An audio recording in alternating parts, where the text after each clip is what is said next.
Last time my daughter came to visit me, there was a morning where she had to go hungry.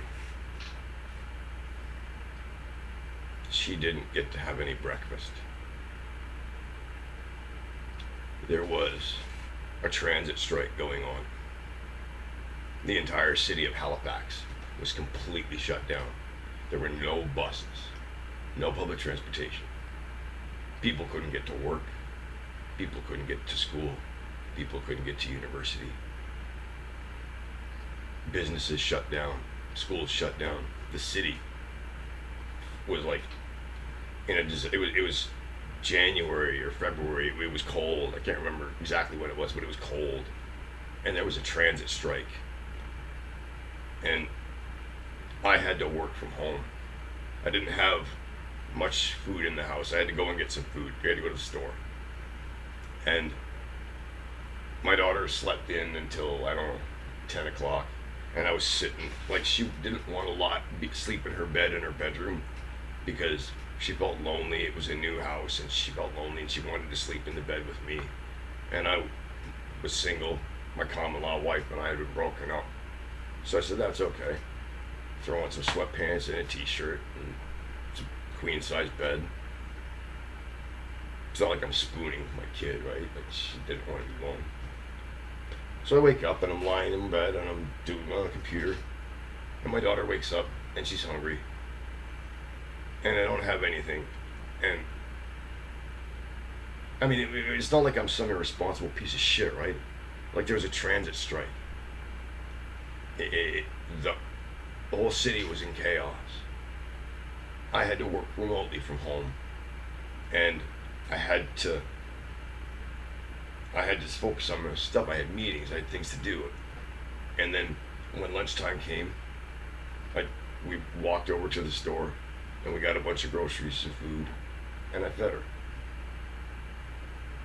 Apparently this made a huge impact on her because my sister, when she wrote her hate-filled, lie-filled letter to the court to try to fucking have me locked up for the rest of my life, talking about what a piece of shit I was, she mentioned that incident in her letter to the court, trying to slander my reputation.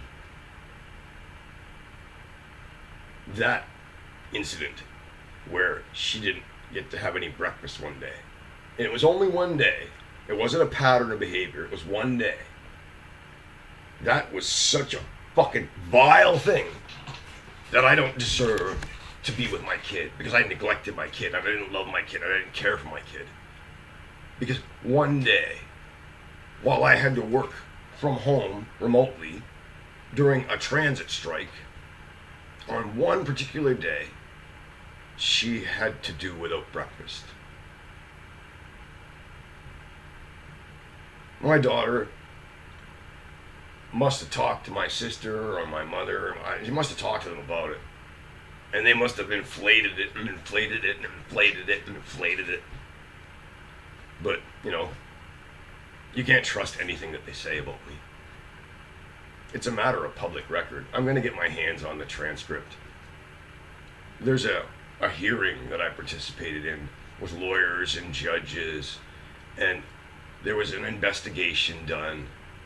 And I'm going to get my hands on the transcript, and I'm going to read some chunks of it. There was a passage there where they talked about how I thought people were conspiring against me. And then my lawyer said, well, to be fair, Your Honor, they conducted an investigation and they discovered that both his father and his sister made blatantly false statements, that they lied to the police and told the police that Ian had schizophrenia. They told the police that he'd been diagnosed with schizophrenia when he was in Halifax. And they told the police that he'd been diagnosed with schizophrenia when he was in Vancouver. And people believe that, because why would they lie? And it took years for a proper investigation to be done.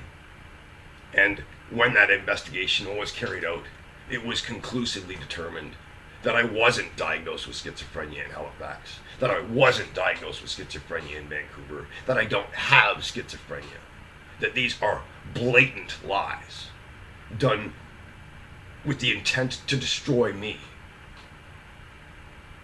Blatant lies. And my lawyer was like, to be fair, Your Honor, they are conspiring against him. And the evidence is right here. The doctors conducted an investigation years later than they should have. And it is a matter of fact that they are conspiring against him. So he isn't paranoid and he isn't schizophrenic. He is actively being conspired against by the people that are supposed to care about him the most. I'll get my hands on the transcript and I'll read you the precise words. But the real gist is that you can't fucking trust anything that they say about me because they're a bunch of fucking liars. They hate me because I'm a family man.